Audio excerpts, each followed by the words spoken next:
Welcome to tech addicts. இந்த வீடியோவில் இந்தியாவில் போன மாதம் சேல்ஸான டாப் 10 கார்ஸ் பற்றி பார்க்க போகிறோம். 10,000 இருக்கிறது சுசுகியோட கிராண்ட் விட்டாரா. எஸ்யூவி காரான இந்த காரு இந்த வருஷம் 14,083 கார் விற்றுருக்கு. போன வருஷத்துக்காட்டு 30% அதிக சேல்ஸ் ஆகிருக்கு. 9,000 இருக்கிறது டாட்டாவோட நெக்ஸன். எஸ்யூவி காரான இந்த காரு இந்த வருஷம் 14,759 கார் விற்றுருக்கு. போன வருஷத்தை காட்டிலும் 13% குறைவான சேல்ஸ் மட்டுமே ஆகிருக்குது. 8,000 இருக்கிறது மகேந்திராவோட ஸ்கார்பியோ. மார்க்கெட்டில் பிக் டேடின்னு அழைக்கப்படுற இந்த காரு இந்த வருஷம் 15,677 கார் விற்றுருக்கு. போன வருஷத்தை காட்டிலும் 15% அதிகமான சேல்ஸ் ஆகிருக்குது. 7,000 இருக்கிறது டாட்டாவோட பஞ்ச். சப் 4 மீட்டர் செக்மெண்ட்டில் ரொம்ப வருஷமாகவே லீடிங்கில் இருக்கிற காரில் இதுவும் ஒரு கார். இந்த வருஷம் 15,740 கார் விற்றுருக்கு.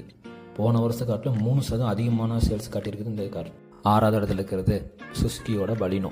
ஹேட்ச்பேக் வரிசையில் எப்போவுமே டாப்பில் இருக்க இந்த